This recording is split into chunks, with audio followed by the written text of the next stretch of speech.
Assalamualaikum warahmatullahi wabarakatuh. Waalaikumsalam warahmatullahi wabarakatuh. Selamat siang anak-anak. Siang, Bu. Coba lebih semangat lagi, kok kelihatannya lemes-lemes semua ya. Siang, Bu. Oke, masih kurang. Tadi pelajaran apa sebelum pelajaran Ibu hari ini PPKN? Matematika, Bu. Tadi pusing banget.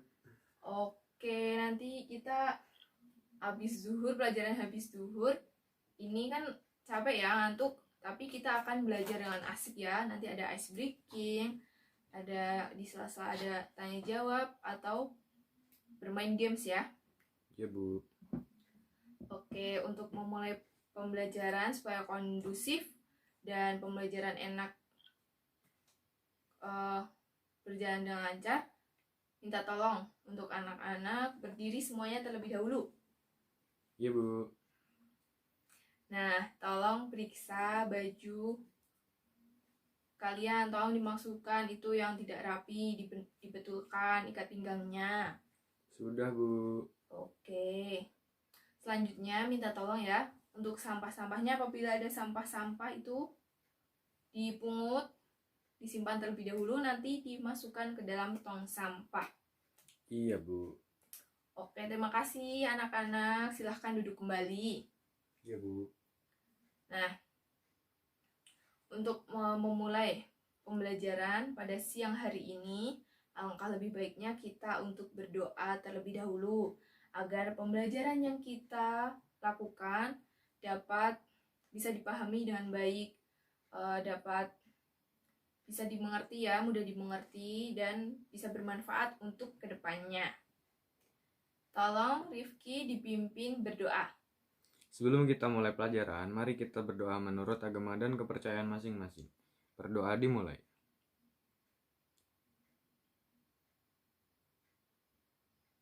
Berdoa selesai.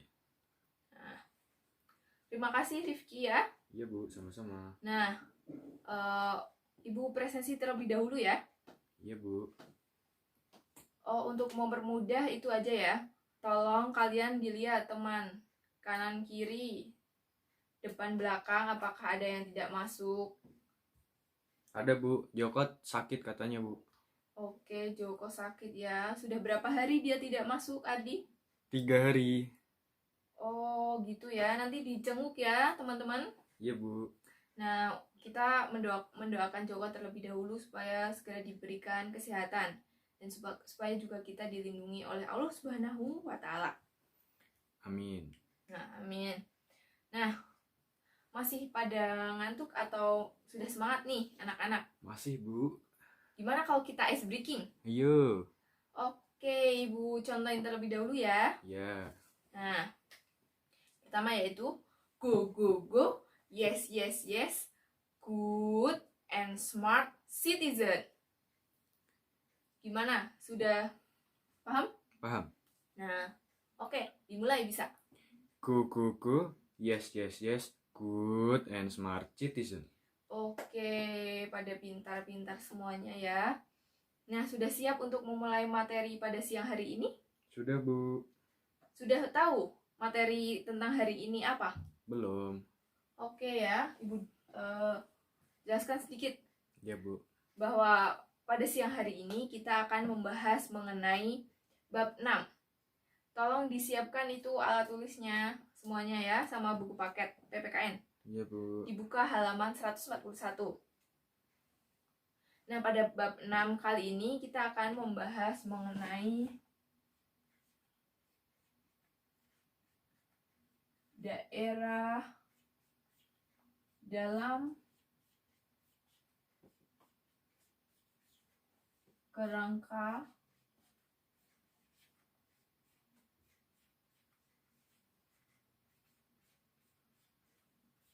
NKRI. Nah, pada pertemuan hari ini kita akan membahas mengenai 2 subbab. Yang pertama yaitu perjuangan menuju kemerdekaan Republik Indonesia, dan yang kedua yaitu pengertian daerah dalam kerangka Negara Kesatuan Republik Indonesia. Nah, kita tahu ya semuanya bahwa untuk mencapai kemerdekaan Indonesia itu tidak mudah.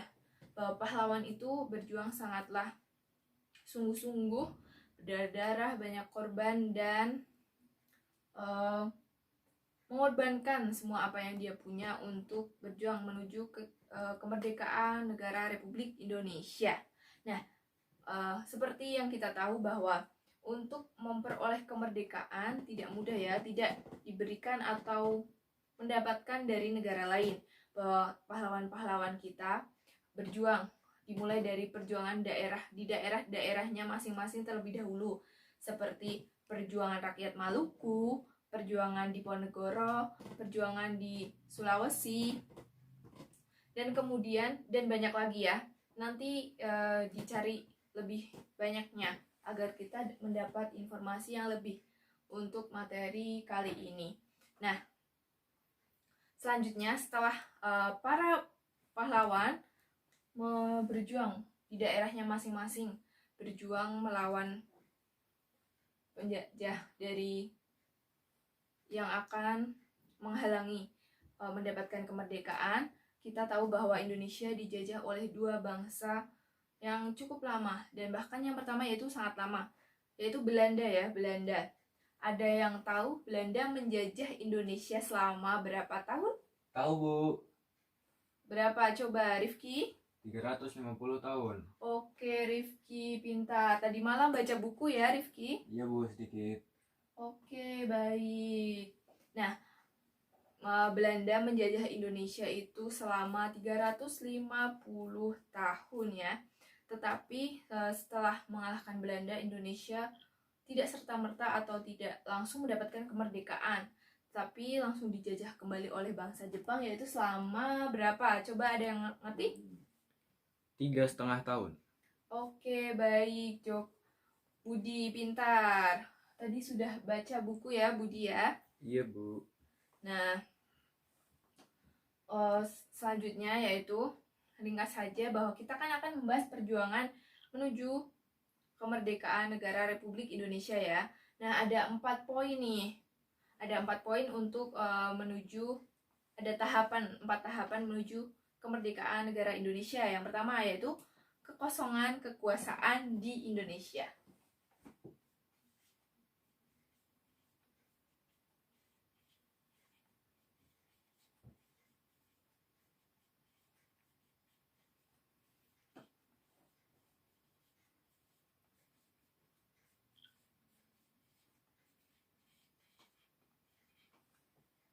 Kemudian yang kedua terjadi peristiwa Rengas Dengklok.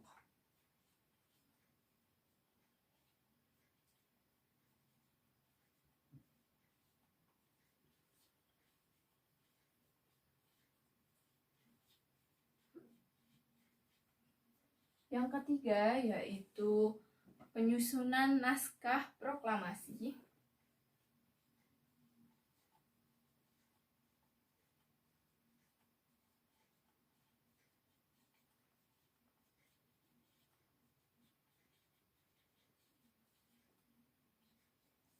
Dan yang keempat yaitu pembacaan naskah proklamasi.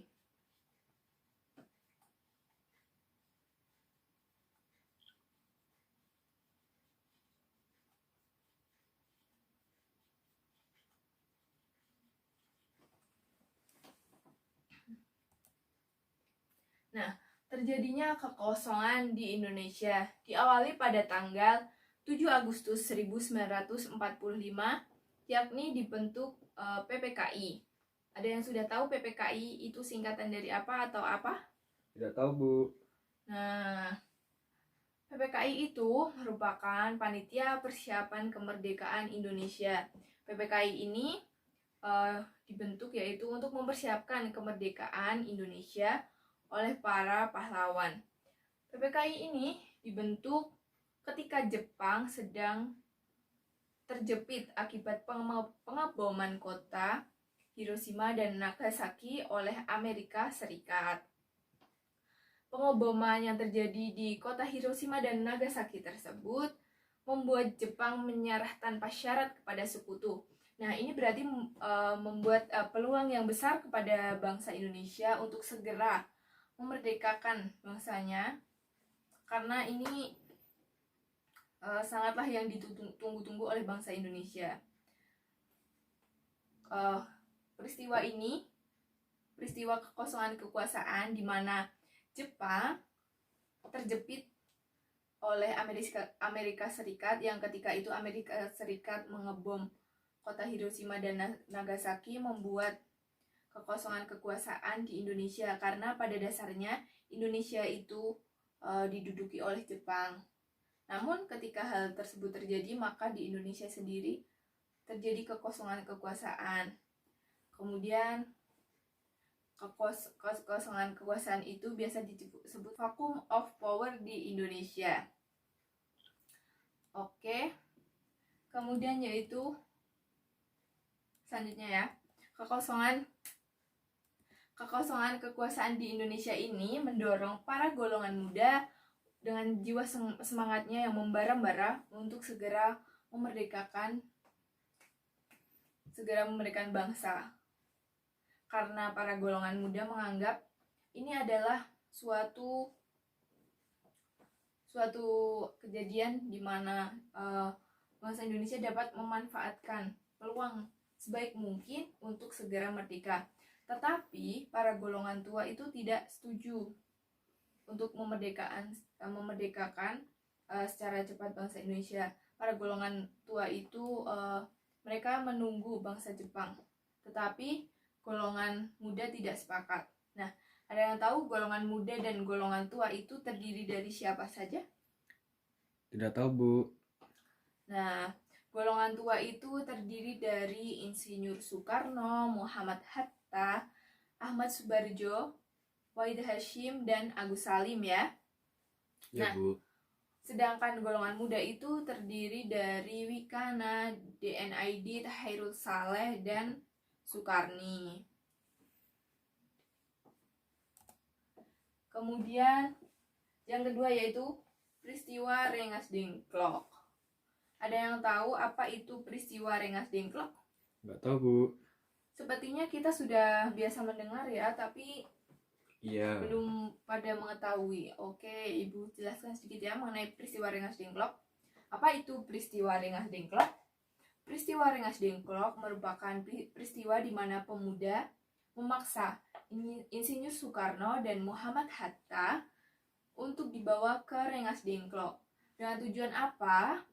Tujuannya agar Soekarno dan Muhammad Hatta segera memproklamasikan kemerdekaan Indonesia dengan kekuatan bangsa Indonesia sendiri, bukan karena bantuan Jepang.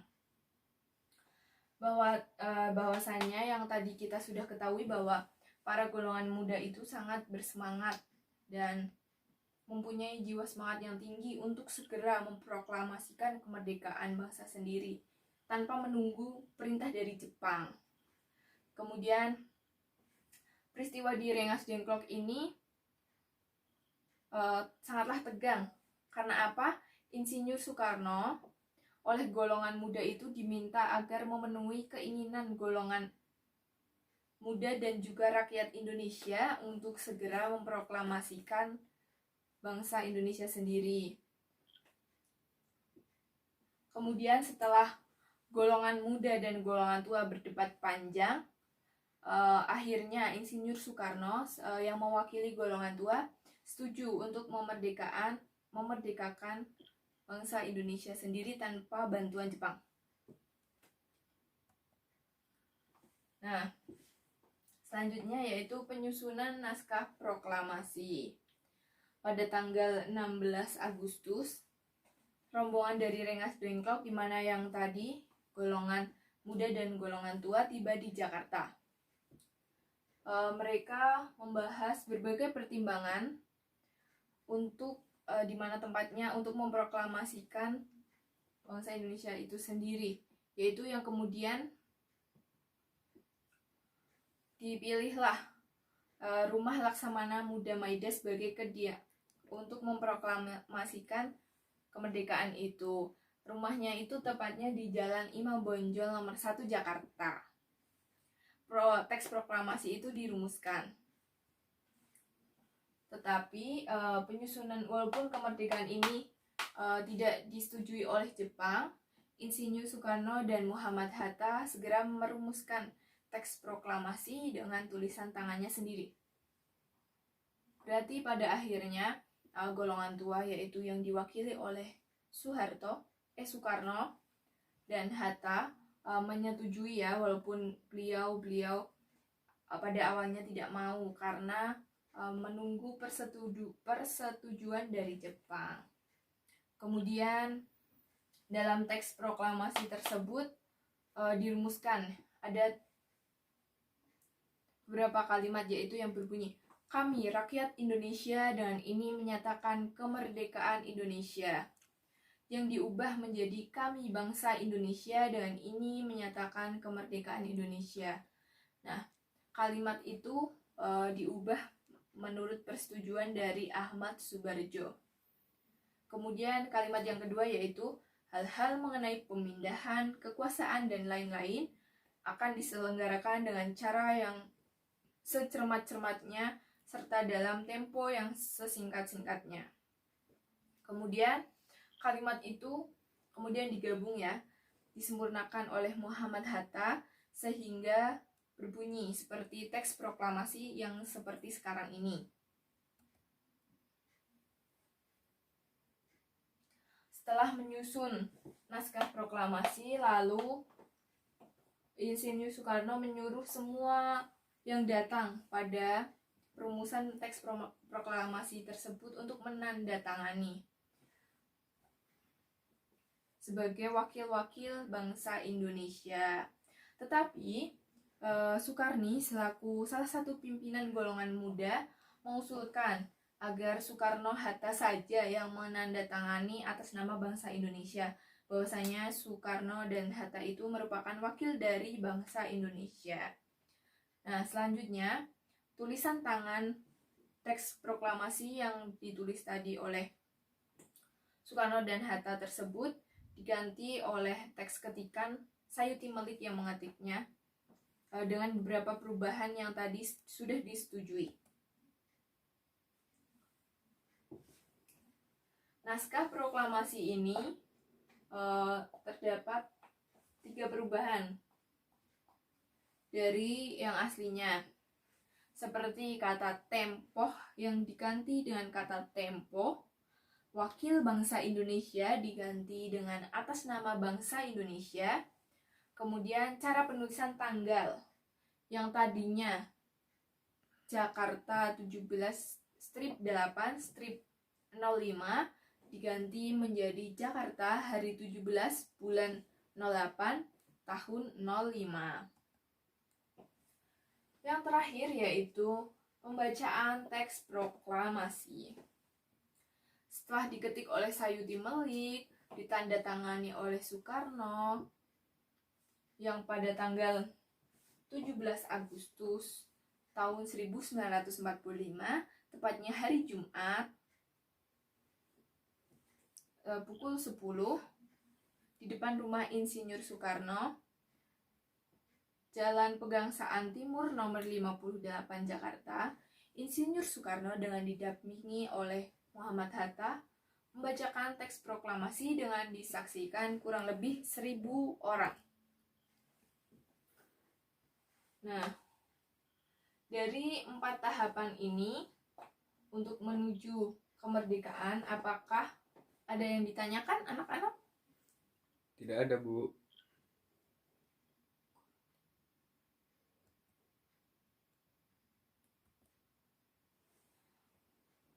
Sudah memahami semuanya? Sudah, Bu. Oke, baik. Nanti kalau ada pretest, post-test, kalian harus bisa mengerjakan ya. Ya.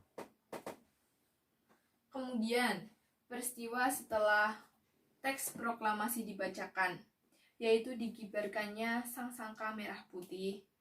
Oleh siapa, ada yang tahu? Sangsaka merah putih dikibarkan oleh siapa? Gak tahu, Bu. Nah, sangsaka merah putih pada saat setelah proklamasi itu dikibarkan oleh Suhud dan Latif ya. Dan secara spontan peserta upacara tersebut menyanyikan lagu Indonesia Raya. Nah, kalau ini pasti sudah pada tahu pencipta lagu Indonesia Raya siapa? Wage Rudolf Supratman. Oke, pintar Rifki. Nah, sampai pada saat ini, apabila kita upacara, kita mesti menyanyikan lagu Indonesia Raya itu ya. Iya. Nah, setelah Indonesia merdeka pada tanggal 17 Agustus 1945, berita tersebut langsung menyebar ke seluruh Indonesia, bahkan sampai ke luar negeri.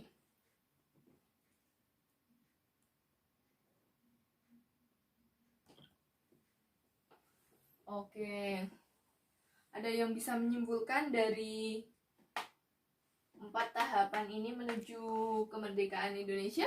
Nggak bisa, Bu. Tadi kakaknya sudah paham, gimana anak-anak? Lupa lagi, Bu. Oke, Ibu jelaskan sedikit ya, biar nanti kalau ada post-test bisa memahami. Iya, Bu. Nah, yang pertama tadi, kekosongan kekuasaan di Indonesia. Ini terjadi ketika Jepang terjepit ya posisinya karena dibom atom oleh Amerika Serikat di kota Hiroshima dan Nagasaki. Kemudian membuat Indonesia mempunyai peluang yang sangat besar untuk memproklamasikan bangsanya sendiri. Kemudian peristiwa Rengas Dengklok, yaitu ketika golongan muda menculik golongan tua yaitu Soekarno dan Hatta, mendesak agar segera memproklamasikan Indonesia tanpa bantuan negara lain. Nah, setelah berdebat yang sangat panjang, golongan tua yang diwakili oleh Soekarno dan Hatta mau untuk merumuskan naskah proklamasi. Nah, naskah proklamasi ini dirumuskan di rumah Laksamana Muda Maida yang dibantu oleh beberapa rekan dari Soekarno dan Hatta. Kemudian tahap yang terakhir yaitu pembacaan naskah proklamasi. Pembacaan naskah proklamasi ini dibacakan oleh Soekarno. Kemudian ditandatangani atas nama bangsa Indonesia diwakili oleh Soekarno dan Hatta. Nah, setelah pembacaan naskah proklamasi ini dikibarkan bendera merah putih yang diiringi lagu Indonesia Raya. Oke, apakah sudah mengerti anak-anak? Sudah, Bu. Masih semangat? Masih, Bu. Oke.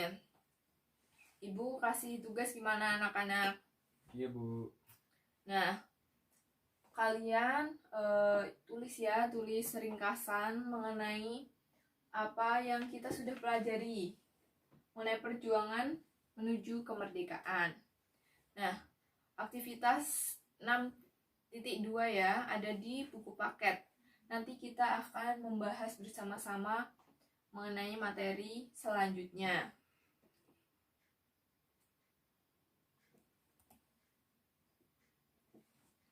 Nah, kemerdekaan Indonesia, proklamasi kemerdekaan Indonesia ini mempunyai beberapa makna.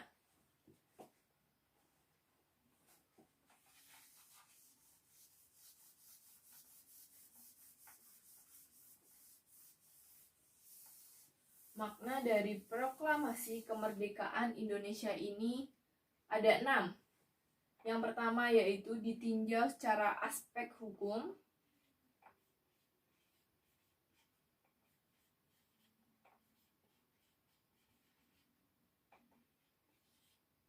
Yang kedua yaitu secara aspek historis.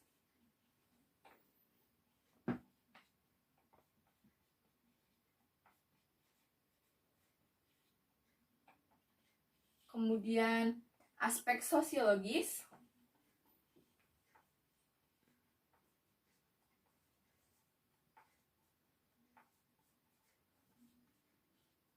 Selanjutnya yaitu aspek kultural.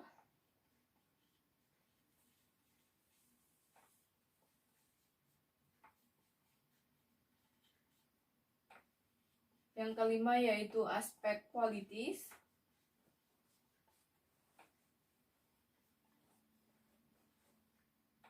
Dan yang terakhir yaitu aspek spiritual.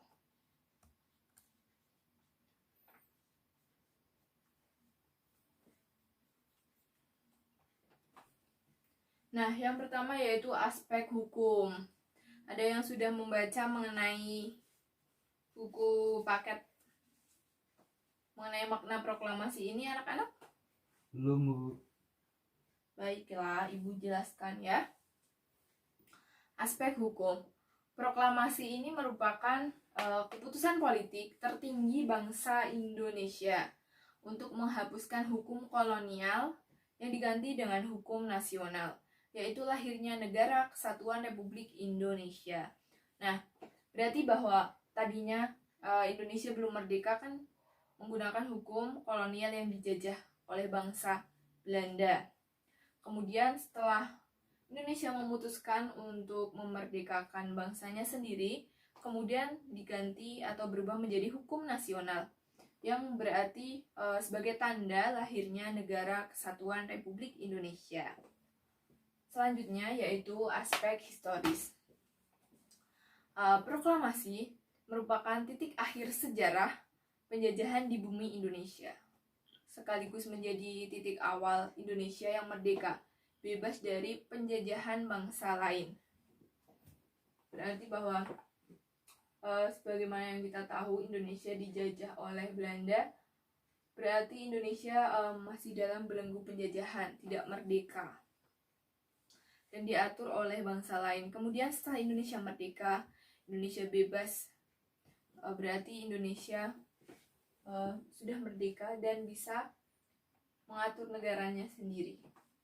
Kemudian yaitu aspek sosiologis. Aspek sosiologis, proklamasi menjadikan perubahan bangsa Indonesia yang terjajah menjadi bangsa Indonesia yang merdeka.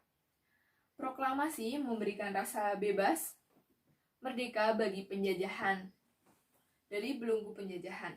Artinya bahwa bangsa Indonesia sudah merdeka, tidak dijajah, tidak menderita. Namun bangsa Indonesia sendiri masih harus berjuang untuk agar Indonesia lebih maju ke depannya. Kemudian yaitu yang keempat yaitu aspek kultural. Proklamasi membangun peradaban baru bagi bangsa Indonesia yang digolongkan pribumi, menjadi bangsa yang mengakui persamaan harkat, derajat, dan martabat manusia yang sama. Karena pada dasarnya pada saat penjajahan, bangsa Indonesia sendiri menjadi masyarakat yang lemah, tertindas karena bentuk perlakuan dari mereka yang sangat tidak manusiawi.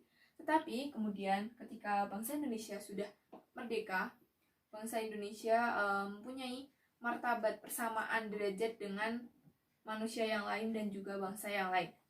Kemudian yaitu secara aspek politis, bahwa proklamasi menyatakan bahwa bangsa Indonesia sebagai bangsa yang berdaulat, mempunyai kedudukan yang sejajar dengan bangsa-bangsa lain di dunia. Berarti bangsa Indonesia mempunyai kedudukan yang sama. Misalnya dari negara Belanda atau Jepang itu sendiri yang dulunya menjajah Indonesia, Indonesia mempunyai kedudukan yang sama ya dengan bangsa Belanda dan Jepang. Yang terakhir yaitu aspek spiritual. Nah, proklamasi yang diperoleh para pahlawan merupakan berkat rahmat Tuhan Yang Maha Esa yang meridhoi perjuangan rakyat Indonesia melawan penjajah. Kemerdekaan bangsa Indonesia itu sendiri tidak terlepas dari doa seluruh rakyat Indonesia kepada Tuhan Yang Maha Esa. Nah, apabila tanpa campur tangan Tuhan, kemerdekaan Indonesia tidak dapat diraih. Oke, sekian materi pembelajaran PPKN pada hari ini mengenai perjuangan menuju kemerdekaan negara Republik Indonesia. Nah, apakah ada yang ditanyakan anak-anak? Tidak ada, Bu. Oke, tadi sudah Ibu bilang ya, yang tugas aktivitas 6.2 untuk mencatat kembali ringkasan tahapan yang tadi ada 4 menuju kemerdekaan Republik Indonesia. Kemudian ada PR untuk aktivitas 6.1 ya. Dikumpulkan minggu depan ya anak-anak. Cukup waktunya? Cukup, Bu. Oke. Nah, minggu depan kita akan membahas mengenai pengertian daerah dalam kerangka Negara Kesatuan Republik Indonesia ya. Nah, sudah jam berapa ini anak-anak? Sudah hampir selesai ya waktunya. Iya, Bu. Sekian ya dari Ibu. Nanti kalian sudah pada ngantuk capek pada hari ini. Oke, mohon maaf apabila ada kesalahan kata maupun tingkah laku Ibu yang kurang berkenan di hati anak-anak sekalian. Mohon dimaafkan. Sekian ya. Wassalamualaikum warahmatullahi wabarakatuh. Waalaikumsalam warahmatullahi wabarakatuh. Selamat siang anak-anak. Siang, Bu.